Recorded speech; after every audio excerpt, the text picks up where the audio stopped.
Welcome to Scrap Talk, your inside look from three outsiders of combat sports, where we aren't experts, but we'll give you our opinions like we are anyway.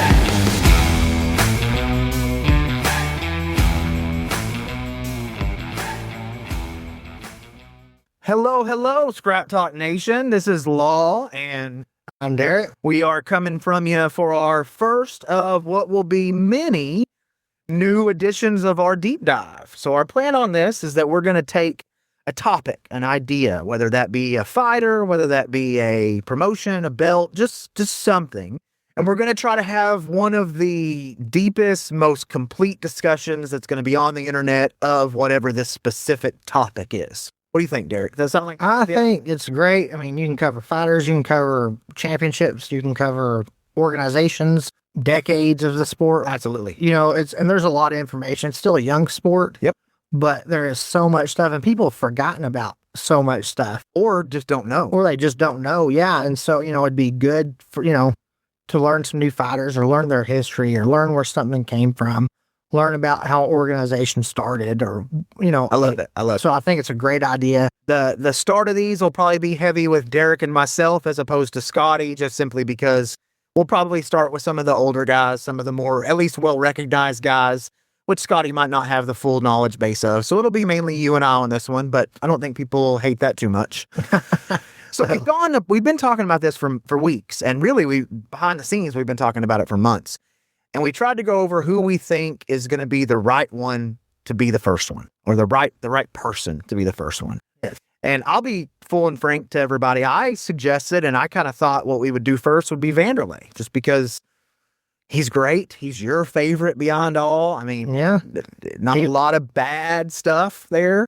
No. So, and one of the most entertaining fighters of all time. Oh, without a doubt. And, I brought up doing Tito Ortiz, such a long reign at light heavyweight champion of the UFC, and he's your favorite. Oh, absolutely. So, there's a lot to be covered. His is rivalry with the Lions Den gym, I thought would be interesting. The whole gym. So there's lots of guys we suggested. Without a doubt, we will go into those two. Those will be two that we have very soon. But we kind of thought about wanting to be a little bit more neutral and a little bit more open to everybody necessarily. And Derek's the one that came up, in my opinion, with the perfect first one. So who are we going to talk about today? I came up with covering Randy Couture's career, Captain America. Yes. I mean, really, when the UFC first blossomed into what it is today, it was due to him and Chuck Liddell's rivalry and them coaching Ultimate Fighter. Randy Couture was around before the Ultimate Fighter, was around well after the Ultimate Fighter. Very, very long career, very successful career. And dude never had an easy night in the cage. He was always undersized. Even when he was light heavyweight, he was undersized. So, yes, exactly. So this guy, high-level wrestling career, high-level MMA career, championships galore, very interesting. Just a very interesting career. That's why I thought he'd be a great one to cover. And a fantastic way to just establish how important wrestling is. Yeah. And it has been always. And a great ambassador for the sport. I mean, he and the UFC are a little bit on the outs right now. They have some arguments and stuff like that, but he's an absolute ambassador for the sport. Yeah. Like for the sport, because he's fought everywhere. I mean, he's done everything. Damn near every weight division too, really. Yeah, I mean, so get started into his career. The reason I say he's one of the most decorated fighters in MMA history with his wrestling and MMA achievements.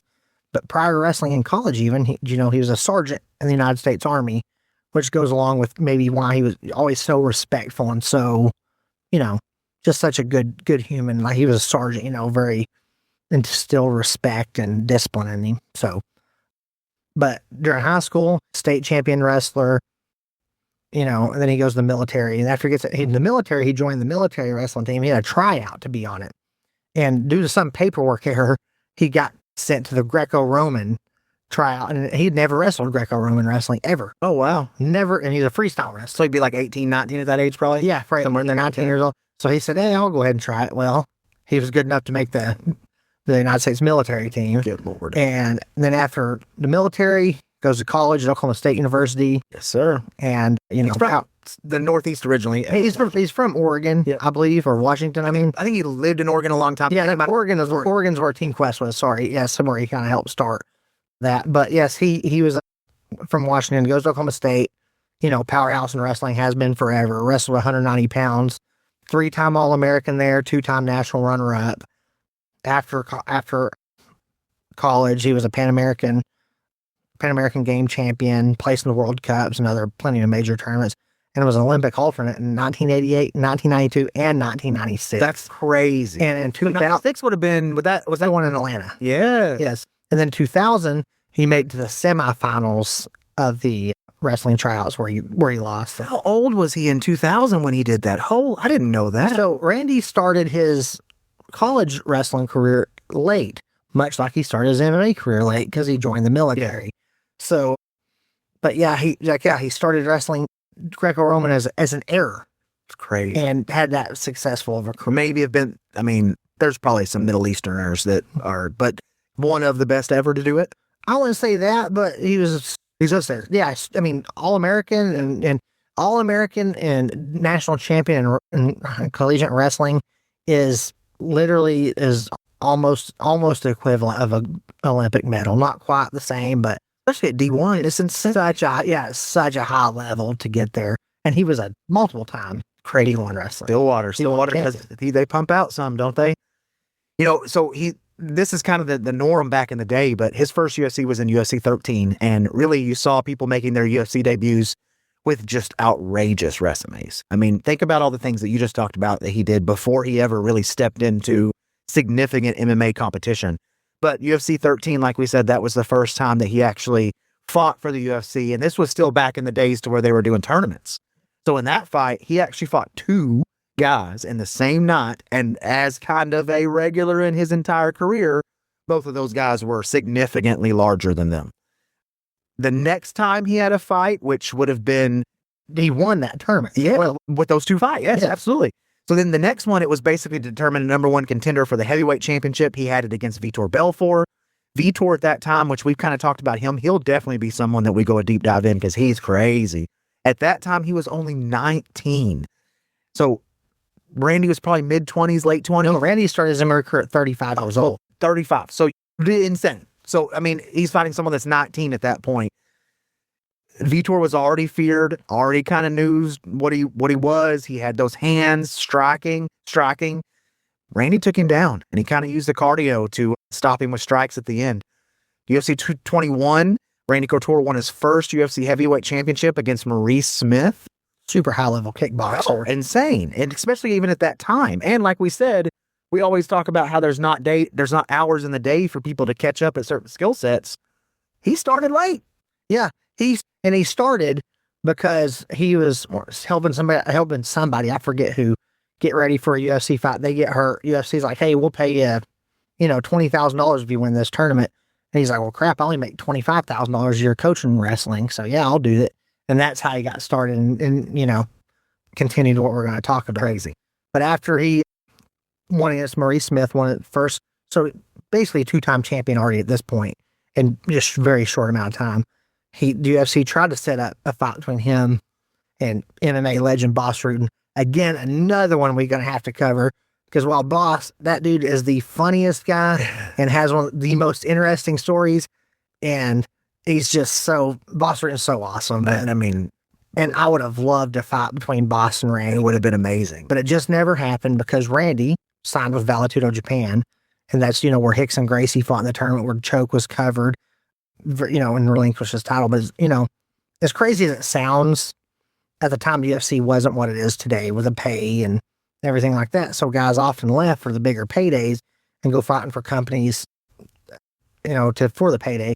But there were several companies kind of competing to be the premier promotion. There was no, like the UFC today's clear head and shoulders above everything else. It wasn't like that back then. There was, Vale-Tudo Japan, Rings was awesome, Pancrase, Pride Fighting, there was, your K1 kickboxing, all that. So there was high level stuff. But so Randy opted to go fight in Vale-Tudo Japan, and his first fight was against Enson Inoue, who was an insane level grappler with no quitting. I mentioned a fight on one of the early episodes of Scrap Talk where he fought Igor Vovchanchin. That just shows how high level and how tough Enson was. Enson submitted Randy pretty quick, and that was Randy's first loss of his career. Randy was doesn't have a perfect record. No, nobody barely. But as we keep talking, you'll hear us all these fights, and you'll understand why. After that, I mentioned the organization Rings. Couture joined Rings and won 2 fights for them to join that a huge one-night tournament with like Fedor Emelianenko, Babalu, and Ricardo Ronin. I mean, all kinds of super fighters in it, Minotauro Nogueira. But Randy opted to sign back with the UFC after he won those 2 fights in Rings. And then fought UFC 28 against Kevin Randleman. And if you know Kevin the Monster Randleman, that's a Beast. man, and a beast of a wrestler. Yes. And Randy was able to Maybe twice the size of Randy Couture. Legitimate. just jacked. If you've never seen, he made Mark Coleman maybe look out of shape. Yeah, absolutely The did. dude's quads were unbelievable. He was such an unbelievable wrestler. Couture defeated him, winning his 3rd UFC championship only by UFC 28, already 3-time champion. And then after that, though, returned back to Rings. Split wins and losses. His one loss was to Valentine Overeem, which is Alistair Overeem. That's a kind of fun little note, isn't it? That's neat. And Valentine Overeem, if you ever look at his record, it's like 500, but it's not indicative of what he was. He was a very good fighter. Right after that, he came back to the UFC. So he went 1-1 in Rings for the second time. Came back into the UFC, fought Rizzo twice. The first fight, really, really competitive. Really competitive. Great fight. Immediate rematch because of how competitive it was. Randy kind of took him out in the second one. He definitely looked like he shut the door in that. He won that extremely convincingly. One of the Pedro gave him a hard time, though, but he didn't like the first. He did. And it's interesting, even today, Randy still talks about in one of those fights, the first fight, Pedro was known kind of for his leg kicks. Yes. And he kicked him so hard and so many times that Randy says he still has a permanent dent from where those kicks landed. That's which is crazy. Unbelievable. That's just insane. Anyway, after that, you're going to start hearing more names that, we idolize and that most people idolize. Next, he had his 3rd title defense against none other than Josh Barnett. He did lose that to Barnett, and that is when Barnett got the title. However, after that fight, Barnett tested positive for steroids. He got stripped of the title. It didn't go straight back to Randy, but he was given another shot at the title in UFC 39. That fight was against Rico Rodriguez. What did I say? Ricardo. I'm sorry, Rico Rodriguez. My apologies. Man, it was crazy the first 4 rounds. So Randy dominated it. The first Using his wrestling, just dominated. insane. But fighting a much larger man, Randy, as we talked about, being such an undersized heavyweight. I mean, Josh Barnett, humongous. Insane big. Yeah. Compared to Randy. Yeah. Rico Rodriguez, huge. Yeah. Randy, they probably had 40 or 50 pounds on him. Yeah, Randy was really a light heavyweight at all times that just happened to not cut weight pretty much. Yes, that's it. And not even a big light heavyweight. No. But it was crazy. So he did fight Rico. The first 4 rounds, like we talked about, he dominated his wrestling. It was pretty much a 4-0, maybe even a 10-8 round in there as well, too. However, he just lost everything. He got completely gassed. Ricardo was able to kind of get on top of... I said it again, didn't I? Yeah, that's okay. He said he was able to get on top of him and basically beat him with strikes on a TKO. Yeah, it was the 5th round. He wasn't even hurting him. He was too gassed to defend himself. Very similar to RDR, like we saw just a couple Yeah, weeks ago. that's what he was just so tired he couldn't defend himself. Just the larger man on top of him, he couldn't get him off. And we've already talked about the fact that Randy at this point is already up in age, especially at that time. He was even more up. Yeah, he's probably pushing 40 already at that point. People thought he was pretty much ready to ride off. Well, he was over 40, actually. So, yeah. So he lost to Rico. Many people thought, yeah, like you said, he's time to ride off in the sunset, call it a career. That's when the fun happens. Yeah. If you'd have rode off right there, he was already a 3-time champion. He already had fought for several other organizations in Japan, fought for UFC gold where he didn't win, but he was Already a Hall of Famer. Already a Hall of Famer at that point in his career. Yep. But instead of riding off into the sunset, he moved to light heavyweight, which is probably what he should have done years before that. And this one, the UFC was held up at light heavy with Tito Ortiz was under contract dispute. We can skip that fight. Yeah. So they had a UFC 43, my favorite event. This UFC, they called it Meltdown. That's when they used to title their event. It kind of was a meltdown. But So they wanted Chuck Liddell to win that championship, and that's who Randy fought for the light heavyweight title. They basically brought Randy in because Randy's a wrestler, but Chuck's known for his defensive wrestling. They didn't think Randy could take him down. Randy is definitely not known to be a striker, but is very underrated, very clean striking. Because Randy, I did mention earlier, while he was in the Army, he wrestled, but he also said he boxed in the Army also. And a lot of people didn't know that. And because Randy hardly ever used boxing. And those Gold Glove champions and the arm, they can handle stuff. Yes. So Randy fights Chuck, and massive underdog, but he dominated that fight from the opening bell, as Randy very often did in his career, just using his wrestling. At one point, I remember he picked Chuck up on a takedown. Literally, Chuck's legs were over the top of the cage when he slammed him down. There was a takedown I know he did where Chuck threw a kick and Randy drove him across the cage and just violently took him down.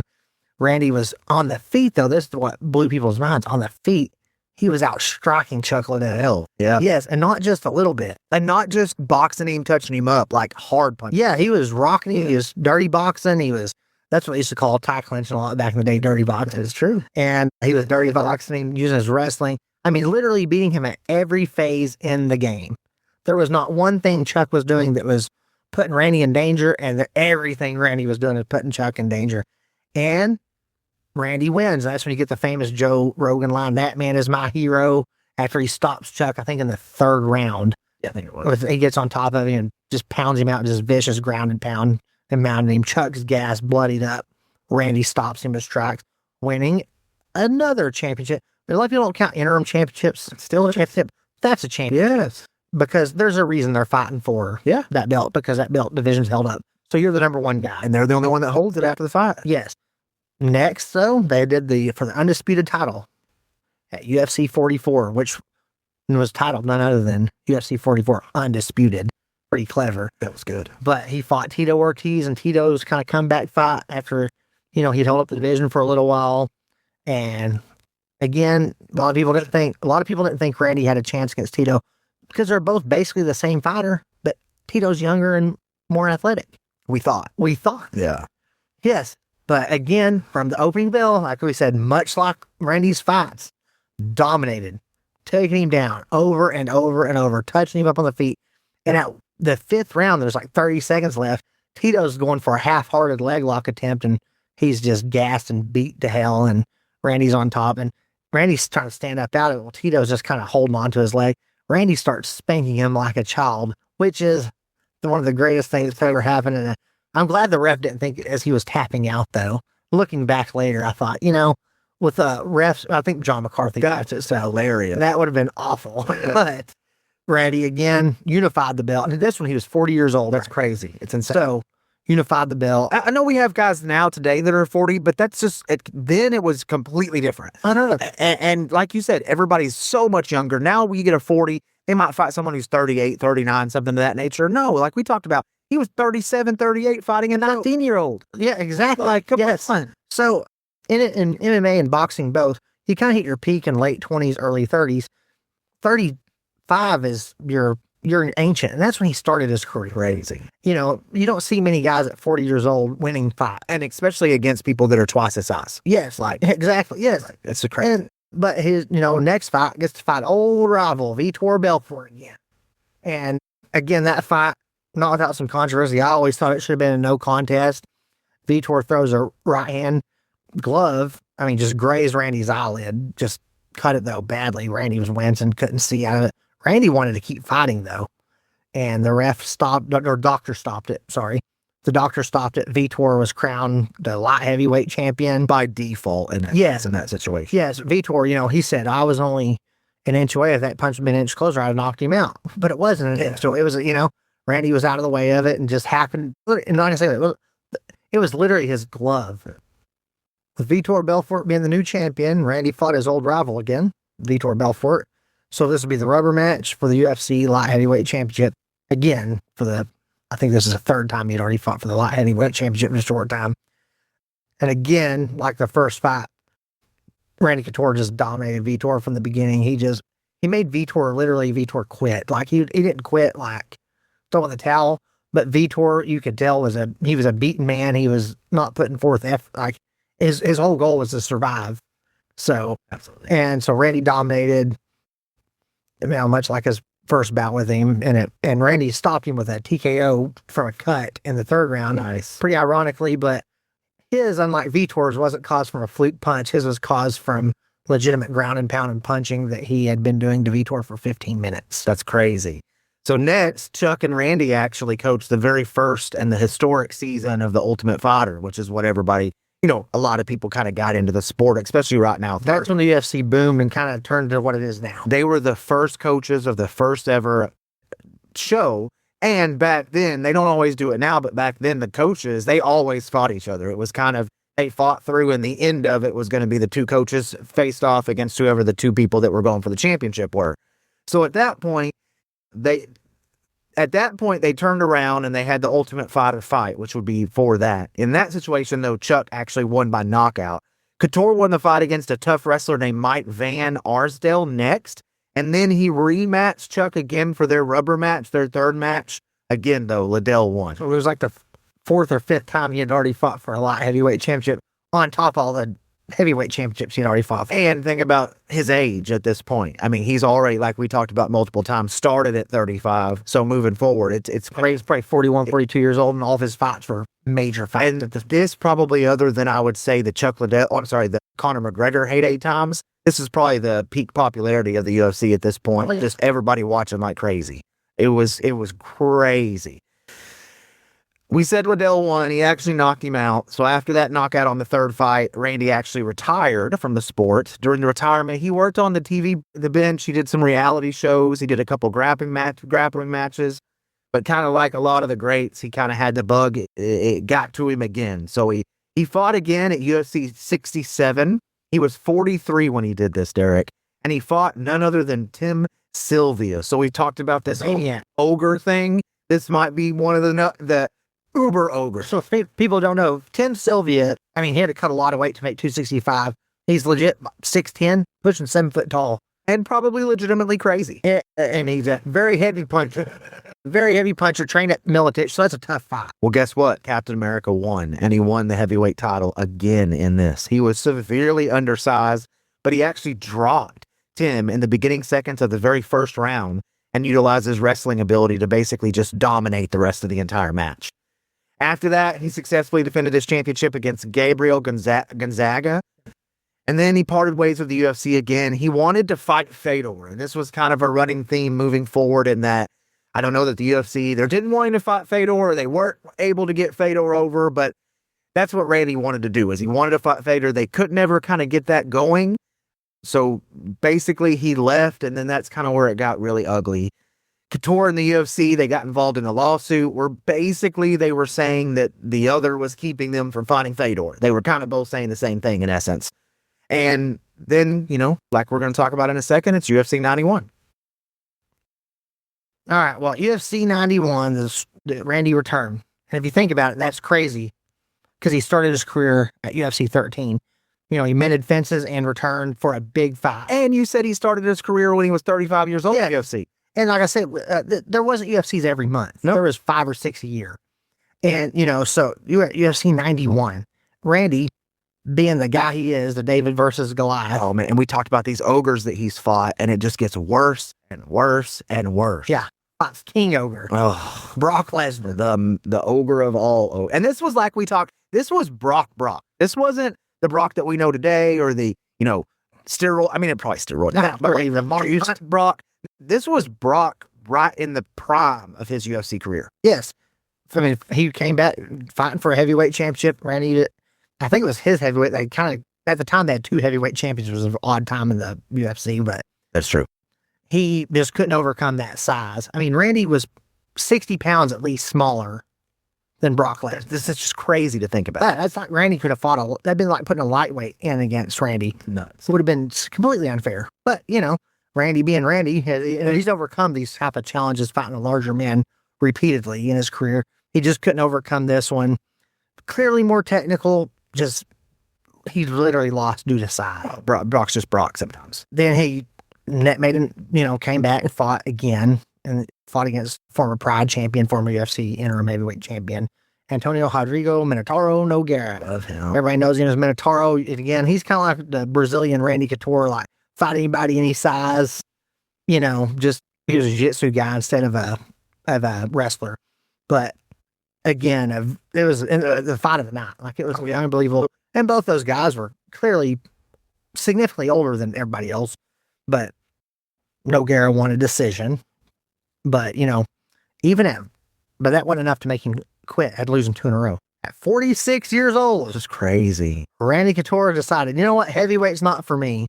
Again, I'm going back to light heavy. How crazy is it that as he gets older, he drops down? Hey, cuts down again. Crazy. And he fights Brandon Vera, who at the time Man. Brandon Vera had aspirations of being a 3-division champion. He wanted to be 185, 205, and heavyweight champion all at once. And people thought for a while he could have been the guy to do it because his striking was so good. He had very slick grappling. Yes. He was a beast at this time. Randy dominated That's crazy. and won the fight. And then in the next fight, fought former Pride champion, former UFC champion, Mark the Hammer Coleman. Again, maybe 3 times the size. Just an enormous human being. And Randy dominated that fight. Crazy. And Randy Couture fashion, always dominating. And then we kind of had a boxing. I don't know if you know James Toney very well. Absolutely. Very slick boxer. But he got to where he was past his prime there. So maybe he's kind of doing it for a payday. I don't know. But James Toney was taunting UFC guys online and making videos saying basically how he had dominated them. And he fought. They signed a deal with the UFC and met Randy Couture. And Tony was clearly a fish out of water in that fight. I'm not even sure Tony threw a fight. Or not threw a fight, threw a punch. Yeah. I'm sorry. I'm not sure he threw a punch during that fight. And Randy shot. Randy don't shoot for takedowns real often. He's more of a clinch guy, Greco history. Yep. But Randy shoots for a takedown from 2/3 way across the cage. It looked like ankle picks him, gets him down. Tony had no chance. Randy punches him, ground and pound, eventually chokes him. Oh, I'm sorry. I'll cut that part. Anyway, Couture's last fight in the UFC, at the age of 47 years old, he fought Lyoto the Dragon Machida. And we all know who Machida is. Again, he's somebody we got to cover. Oh, at one point, absolutely. His karate style was so... The only one that's got to his level with the style that he had. Like, it's crazy. And this, because he had a weird crane kick, a crane front kick that knocked Randy out. Yeah, fight. It looked like the Karate Kid, where he stands and does the Karate Kid. That's what I demonstrated for you that can't see. But yeah, he won by, he knocked out Randy Couture with that front kick. And after that, Randy thought, I'm pushing 50 years old. It's time to retire from fighting.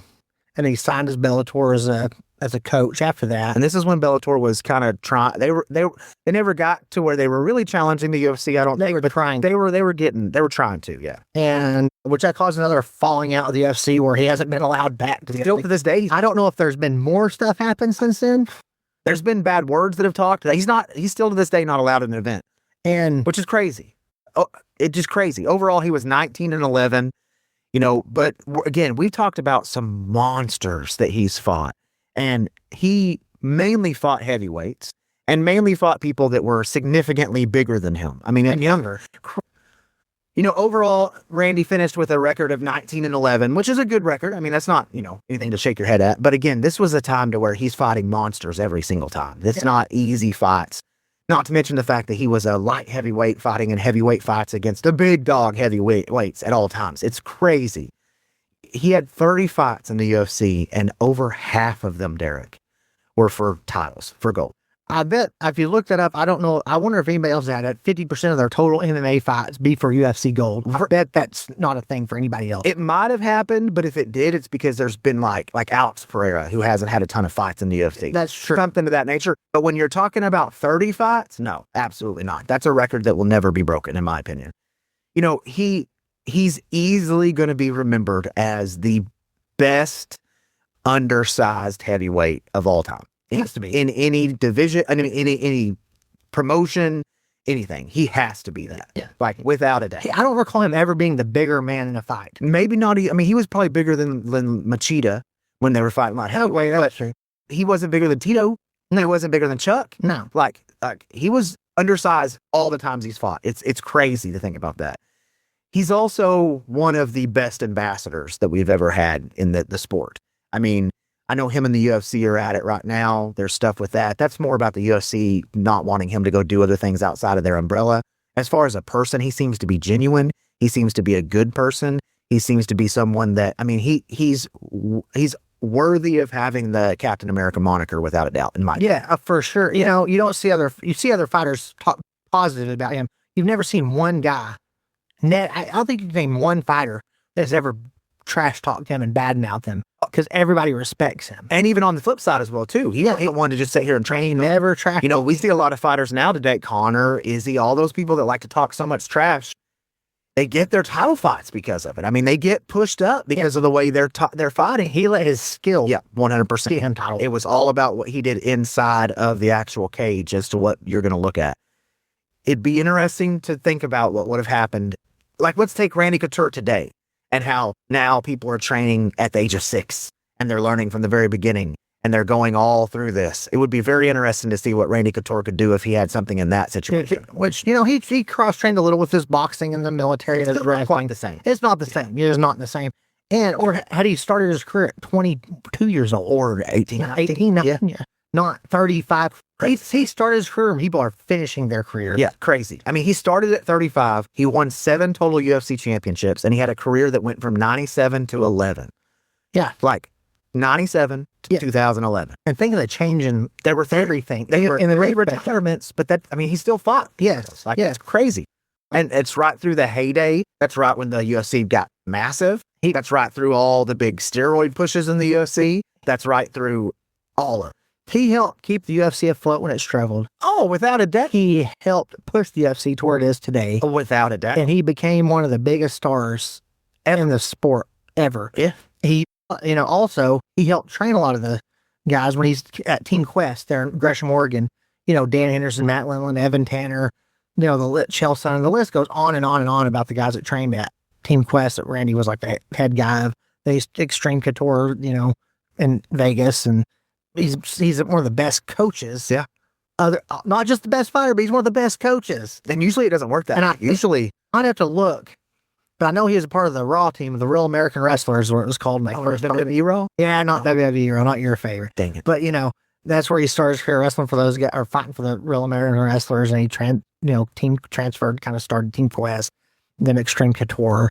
He just has always, he's never got, I guess what I'm trying to say, he's never got stagnant in his career. He's always evolved. Yeah, it's crazy. And that's pretty awesome. You know, these deep dives are going to be really fun to do and keep going forward. One of the things that I've really liked about this one is, you know, the first thing we say on almost every single one of our podcasts is that we know we're armchair analysts. We're not experts. We're just sitting here talking about it as much as we can. But I do think you and I know at least a little bit about the sport and about the history of the sport. And doing this deep dive going in, I never knew the Army service, which is something I probably should have known easily, but I just never went in and like deep dived on him in the early times.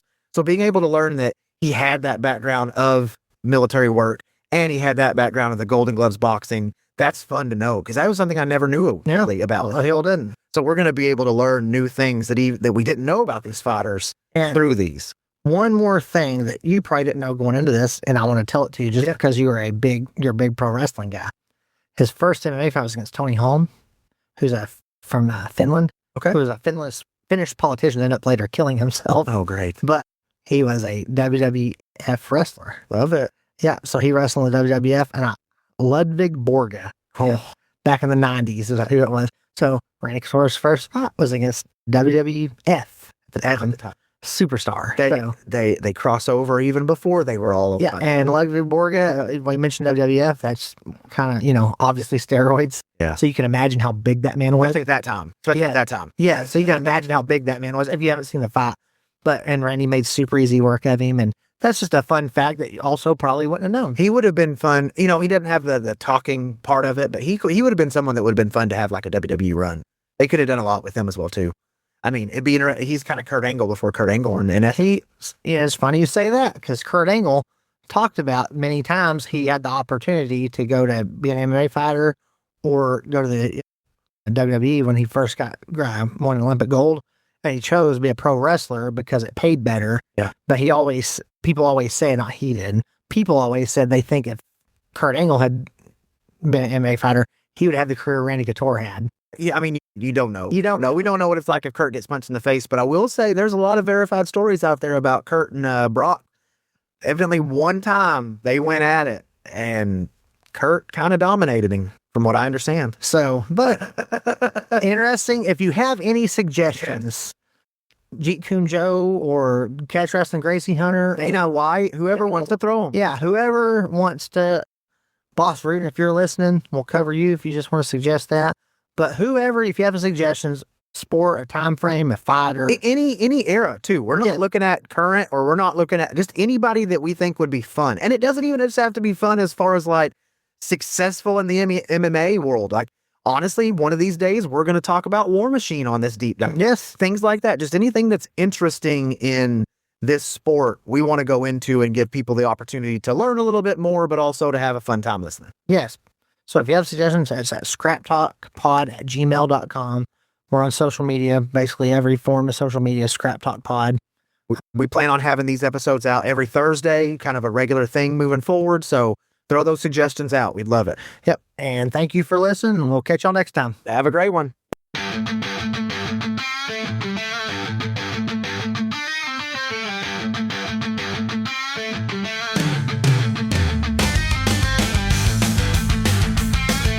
That is it for this round of Scrap Talk. We will catch you next time. If you want to help Three Losers out, follow, share, and follow us on all forms of social media at Scrap Talk Pod. Thank you for listening, and we will catch you next time on Scrap Talk.